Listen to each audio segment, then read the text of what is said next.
Gwobr sy'n cael ei chyflwyno fan hyn bob blwyddyn yn y sioe i goffau teulu dylanwadol iawn o fewn cylch y defed yw Gwobr Teulu Lloyd. Ac wedi ennill y gystadleuaeth hon 4 allan o'r 6 mlynedd diwethaf mae'r penfrith Biwla. Emily Morgan, Tyn Garn, croeso nôl ato ni. Diolch yn fawr, Neilir. Ti'n credu bod siawns gyda'r Biwla lenni eto? Mae siawns mawr gyda nhw, ynddo fe. Mae siawns mawr, mae'n dibynnu ar y beirniad. Mae pob bryd ar unweddau, ynddo fe. Ond os, mae siawns gyda nhw wrth gwrs bod e. Mae nhw'n hyfryd iawn. Mae nhw'n... Allan o'r holl frydiau sydd allan yn y cylch yma ar hyn o bryd, maen nhw yn ennill ychydig bach o dir, achos maen nhw ychydig bach yn fwy. Odyn, maen nhw fwy yna beth sy'n yma, ynddo fe. Mae'n gyffredin, ynddo fe. Mae siawns gyda sawl bryd, achos mae'r unweddau gyda pawb yn se. Mae'r unweddau gyda pob bryd, ynddo fe. Ond beth wy'n hoff iawn am y gystadleuaeth hon yw bod e'n gwobrwyo ein defed mynydd Cymreig ni. A mae hwnna yn modd bod, ac mae'n ddafod bwysig iawn fan hyn yng Nghymru. Mae'n rhaid chi gael y ddafod mynydd i gynhyrchu'r defed llawr gwlad ynddo fe. Mae'n rhaid chi gael nhw. Ac maen nhw'n hyfryd iawn y Biwla. Maen nhw'n lleihau y niferoedd nawr ynddo fe. Mae cymed yn cadw'r llawr gwlad, defed llawr gwlad. Ac mae rôn y farchad y moyn ynddo fe. Ond fel mae pethau mynd nawr yn wleidyddol, ac bod y Brexit ar y gorwel, ydych chi'n rhaid gweld bydd na lle i rhain? Ydy'r gwleidyddion yn cofio amdanyn nhw wrth bod nhw yn creu'r polisi yma? Wel, fi ddim yn gwybod yn siŵr. Bydd rhaid cael y defed mynydd i gynhyrchu'r defed llawr gwlad. Ond fi'n credu bod niferoedd llai, defed y mynyddau, mae'n mynd i fynd yn llai. Os dim o'r prisiau'n cyfalbwyntio, chi'n bod, mae'r prisiau'n mynd yn llai bob blwyddyn ar yr rwy'n bach. Mae rhaid chi gael o'n dros 40 kilos i ddod yn o'n dan, i ddod am eich arian ynddo fe. Ond gyda 90% o rwy'n i ni yn allforio yn mynd i Ewrop, os ni'n mynd i golli'r farchnad yna, mae'n mynd i fod yn beryg bywyd i'r bryd yma, dwi'n siŵr. Mae'n mynd i fod yn beryg bywyd os bydd tariffs ar y rwy'n yma, ynddo fe. Mae'n mynd i fod yn beryg bywyd mawr. Dim ond yr ddafad sy'n cynhyrchu 2 o'n bydd yn bryffwydol, ynddo fe. Ac mae'r ddafad yma, hon sydd yn cadw mynyddau ni i edrych yn hardd ar gyfer y twristiaeth ag ati, achos mae rhaid i chi bori'r mynyddau yma ychydig mwyn sicrhau bod y bywyd gwyllt yn ffynnu hefyd. Yn o'r gofyn, ynddo fe. Mae rhaid cadw'r mynyddau yma'n lan, ynddo fe, lle bod y tanau a'r ffen yn cynhyrchu'r tanau ma'r ddau. Ond ni wedi gweld hynny eleni? Odyn, ni wedi gweld ar y blwyddyn fel un, ac os ni'n cael blwyddyn fel un yn aml iawn, ynddo fe. Ond mae'r unweddau am bob bryd, ynddo fe.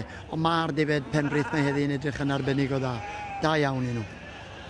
A be maen nhw yn chwilio amdano yn y gystadleuaeth hon yw'r unweddau ddafad fynydd yn gyffredinol. Bod ni defed yma o bob lliw a llun, y rai du, y rai gwyn, y rai mawr, y rai bach. Ond mae rhaid bod nhw'r unweddau y ddafad fynydd. Y glist fach fe bydd arall? Ie, mae rhaid cael y glist dda. Mae rhaid bod lled yn yr ysgwyd.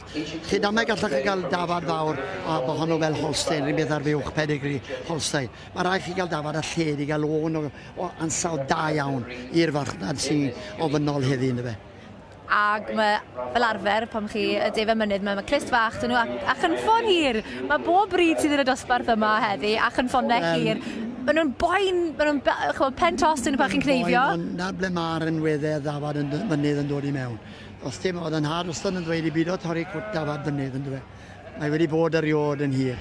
Achos mae eisiau wrth gwrs y gynffon i gysgodi'r gader pan maen nhw ar y mynydd yma, tywydd yn garw. Tywydd o'r yn dweud, mae'n bwysig yn dweud. Ydy.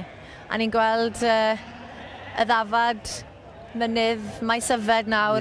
A mae hon, maen nhw wedi lliwio chydig bach o'r glân, jyst er mwyn cael bach fwy o sglein iddyn nhw. Odi. A mae'n dric bach cyfrwys, ond mae'n gweithio. Odi, Cet Hwfer a teulu fyna, maen nhw'n neud yn dda bob blwyddyn yn y sioe yma, wad y tegu nhw. Mae'n fet arbennig, ond mae hefyd yn gallu cynnyrchu defed arbennig wrth gwrs. Arwyn Jones, erw 10, pennant Llanbryn Mair sy'n berniadu ac yn cael yr ynrydedd o drin a thrafod bob un o'r grwpiau sydd yn y cylch ar hyn o bryd. Mae'n cadw dros 1,000 o ddefed unan. Da iawn. A wedyn 20 o wartheg signo. Mae jobyn anodd iawn gyda fe, ond bydd rhaid e fynd am beth mae'n licio yn bydd e. Na beth yw berniad yn dweud. Wel, o ddiwedd y dydd, rhinwedd y gystadleuaeth hon, ydych chi chwilio am ddafad fynydd, ond hefyd mae rhaid i chi gael grŵp sy'n gweddi i'w gilydd. Hefyd, mae rhaid bod 3 un peth yn dweud. Mae rhaid bod 3 macho yn dweud. Mae rhaid bod 3 macho, neu bydd ddim gweld bod chi'n cael siow yn dweud. A mae'r gymdeithas wedi cael, gwahanol frydiau wedi cael yr rhwydd i ddewis y 3 sy'n mynd mewn i'r cylch fan hyn. Yn wahanol i'w brynawn yma pan bydd un teulu, un perchynog sy'n cael dangos bob bryd. Ond fan hyn, mae'r gymdeithas yn dewis unigolion i fod yn y grŵp yma. Mae'n ar unweddau yn bob bryd chi'n deall yn fe. Wel, amser i ni gymryd anadl ddofn fan hyn ynghylch y defed. Tro ar fyd wedi bod fan hyn ynghylch y defed yng nghystadleuaeth Gwobr Teulu Lloyd. Y penrith Biwla a'r bryniau Ceri wedi cael mynd allan o'r cylch. A'r cyfan sydd ar ôl yma nawr yw'r bryniau Brycheiniog, penfrith bryniau Cymru, y ddafad ddi Gymreig a'r ddafad fynydd de Cymru. Nawr Demlyn, mae'r effefryn dal yn y cylch. Odi. Y penfrith bryniau Cymru. Ydyn nhw'n mynd i wneud i, ti'n meddwl? Dylen nhw.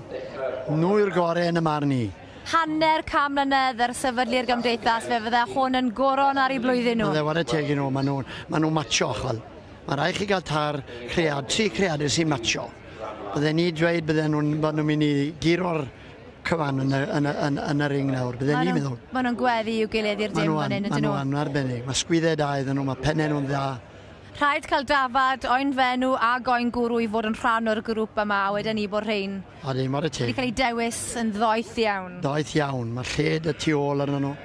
Mae'r unweddau arbennig i'r 3 creadur un. Fe nellan nhw'r gil wobr yn y gystadleuaeth hon y llynedd ac ennill y gystadleuaeth yn ôl yn 2015. Allan nhw ail greu hanes fan hyn ag ennill. Bydde fe'n hyfryd o beth.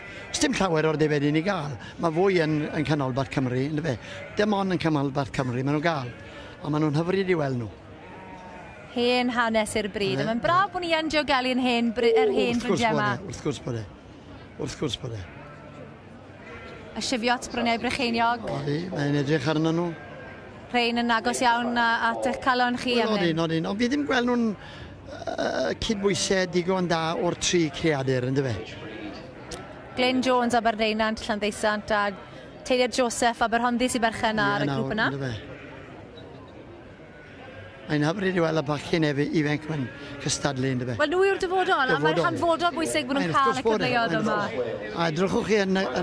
Wel, mae'r beiriad dwi'n meddwl wedi gwneud i benderfyniad. Mae nawr yn trafod gyda'r stiwardiaid. A ni'n ffodus iawn o'r stiwardiaid fan hyn yn y sioe. Gwirfoddolwyr yn gwneud y gwaith yma'n rad ac am ddim. A maen nhw gyd yn ddyn nhw'n defed. Robert fyna Gwyn, maen nhw'n ddyn defed i gyd. Gwara teg i nhw. Wel, dyma ni y fob yn fawr. Ydyn ni'n mynd i fod yn iawn, ti'n meddwl, Emlyn? So'n gwybod. Fi ddim yn gwybod. Ond maen nhw siwr chwysu peintiau nawr, bydden ni'n dychmygu. Achos mae hwn yn meddwl siwgament i nhw yn dweud. Fi meddwl bydd fi nawr. Wel, mae'n nghalon i'n curo. Mae nhw Sion Wath, bydden ni'n dychmygu, achos edrych o'r ymylon yn dyn ni'n gwneud. Ie, chi'n iawn, a mae lan i'r beirniad yn dweud. Y beirniad yn sicrhau bod y rhai iawn yn ei ddwylo fe. Gwydden ni bod e'n eitha nerfus fyd. O, y bryniau Brycheiniog, dwi'n meddwl? Mae'n mynd i'r siwys. Y bryniau Brycheiniog. Da iawn. O'n i'n anghywir. O'n i'n anghywir iawn. Ond llong gwrchiarau enfawr i'r sifiot bryniau Brycheiniog. Rhagorol, llong gyfarchiarau mowr iawn i deulu Glyn Thomas Aberdeinant, Llandeisant a Theili'r Joseph. Ie, da iawn. Aberhonddu. Llong gyfarchiarau mawr i nhw.